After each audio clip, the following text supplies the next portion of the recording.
साथियों नमस्कार, आप सभी का इंग्लिश कैंपस पर स्वागत है। ये एनटीए द्वारा यूजीसी नेट दिसंबर 2025 के आंसर की जारी कर दी गई है। आप सबने अपना मिलान कर लिया होगा, स्कोर कितने बन रहे हैं। और अब सबसे बड़ा सवाल सबके मन में यही है कि कट ऑफ कितनी होगी, जेआरएफ कितने पे होगा, नेट कितने पे होगा। तो हम अपने विषय हिंदी साहित्य को लेकर बात करेंगे, कितनी कट ऑफ संभावित हो सकती है, अनुमानित क्या कट ऑफ होगी। कई सारे बच्चों ने टेलीग्राम पे अपने अपने स्कोर बताए, मिलान करके कुछ ने व्यक्तिगत रूप से भेजा है। अन्य ग्रुपों में भी मैंने जो बच्चों के स्कोर अपने वो बता रहे हैं, उसके आधार पर अनुमानित कट ऑफ का विश्लेषण किया है और हम आगे बात करेंगे जेआरएफ और नेट की कट ऑफ कितनी हो सकती है अलग अलग कैटेगरी में। पिछली कट ऑफ आप जानते ही हैं कि 109 जनरल की कट ऑफ गई थी जेआरएफ की। 109 क्वेश्चन, 95 क्वेश्चन पर नेट हुआ था। ईडब्ल्यूएस 105 पे जेआरएफ, ओबीसी 104 पे जेआरएफ। ठीक है, ये सब आपको पता ही है। इस बार जो पेपर था पिछली बार की अपेक्षा कठिन था। जैसा कि जो बच्चे पेपर दिए तभी करे थे, उलझाऊ प्रश्न है, पेपर है।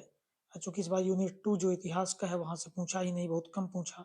भाषा से एक दो प्रश्न पूछा था, जबकि टेक्स्ट से यूनिट 5 से लेकर 10 तक और यूनिट 4 से भी ठीक ठाक प्रश्न थे। तो यूनिट 4 से लेकर 10 तक अच्छे खासे प्रश्न पूछे थे, वो भी उलझाऊ प्रश्न।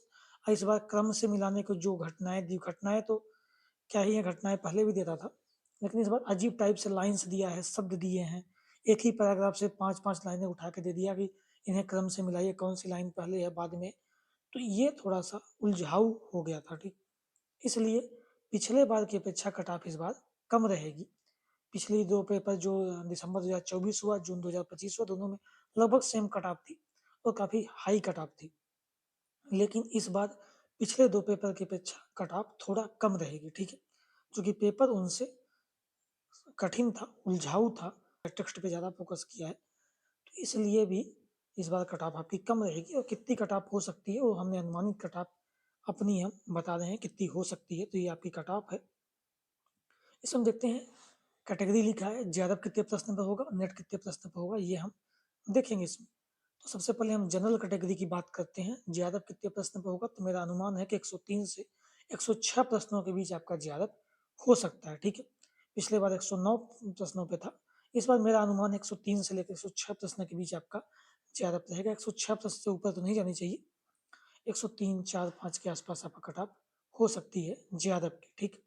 नेट की कट ऑफ देखें जनरल कैटेगरी का, तो 88 से लेकर 92 क्वेश्चन, ये मेरा अनुमान है कि कट ऑफ आपकी नेट की होगी। हम पिछला देखें लगभग 95-96 के आसपास नेट की कट ऑफ थी, 95 संभवतः थी। तो इस बार मेरा अनुमान है कि 88-89 से लेकर 91-92 तक कट ऑफ आपकी नेट की हो सकती है, ठीक। ईडब्ल्यूएस कैटेगरी की हम बात करेंगे, तो मेरा अनुमान है कि जेआरएफ आपका 98 से लेकर 101 प्रश्न के बीच आपका जेआरएफ ईडब्ल्यूएस कैटेगरी में हो जाएगा।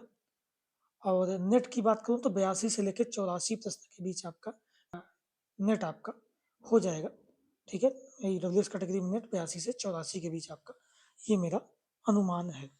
जो मेरे पास स्कोर बच्चों के आए, अलग अलग बच्चों ने भेजा, लगभग 200-250 बच्चों के हमने आंकड़े देखे अलग अलग कैटेगरी में।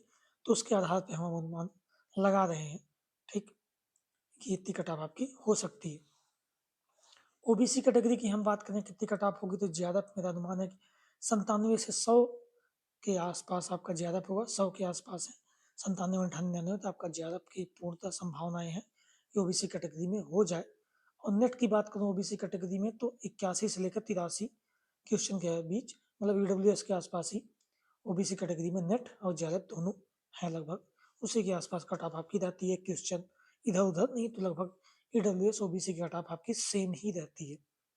हम दिसंबर 2024 में देखते हैं, तो सेम कट ऑफ ज्यादा 105 पे ईडब्ल्यूएस ओबीसी दोनों का था।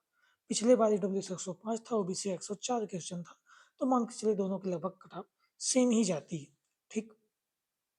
एससी कैटेगरी की हम कट ऑफ देखें, तो मेरा अनुमान है ज्यादा आपका 90 से 92 क्वेश्चन के आसपास हो जाएगा, ठीक। और नेट की बात करूँ तो 72 से 74 प्रश्न, मतलब 72-74 के आसपास आपका अगर स्कोर बन रहा है एससी कैटेगरी में, तो ये आप सेफ स्कोर है आपका नेट होने का। इतने में आपका नेट हो जाना चाहिए, ठीक। फिर हम एसटी कैटेगरी की बात करेंगे, शेड्यूल ट्राइब्स की, तो मेरा अनुमान है कि 84 से 87 प्रश्नों के बीच आपका ज्यादा हो जाएगा, ठीक है। 85, 86, 87 है आपका, तो सिक्योर मार्क है आपका, ज्यादा हो जाना चाहिए। और नेट की बात करूँ मैं एसटी कैटेगरी की, तो आपकी 68 से लेकर 70 प्रश्नों के आसपास। मतलब आप 65-66 के प्लस हैं तो आपका नेट एसटी कैटेगरी में हो जाना चाहिए, ठीक है। ये मेरा अनुमान है, अनुमानित कट ऑफ है कि इस बार आपका इतना रहना चाहिए, ठीक है। अभी जो आंकड़े मेरे पास आए हैं लगभग मैंने बताया है 250 बच्चों के आसपास आंकड़े मेरे पास थे, तो उन्होंने जो बताया मिलान करके बताया, उसके आधार पर हम बात कर रहे हैं। चूँकि कुछ प्रश्न गलत भी होंगे अभी बच्चों के, उस पे डाउट भी आ रहे हैं कुछ प्रश्नों पे, तो उस पे भी कुछ ऊपर-नीचे हो सकता है। अगर जो आंसर के सुधार करके आएगा, करेक्शन करके आएगा, तो उसमें कितने प्रश्न रिमूव होते हैं या कितने प्रश्न के उत्तर बदले जाते हैं, उस पे ही बहुत सारी चीज़ें डिपेंड करेंगी। फिलहाल ये हमारी संभावित कट ऑफ है जो मुझे लग रहा है, जो मुझे डाटा मिला, अलग-अलग स्कूल में हमने मिलाया, एनालिसिस किया, उसके आधार पर मुझे लगता है कि ये आपकी कट ऑफ हो सकती है, ठीक है। तो बाकी एनटीए जब है आपका करेक्शन करके आंसर की देगा तो थोड़ी और चीज़ें क्लियर होंगी और बाकी रिजल्ट बताएगा। ये हमारा बस अनुमान है। इतनी कट ऑफ आपकी संभावित रहनी चाहिए, ठीक है।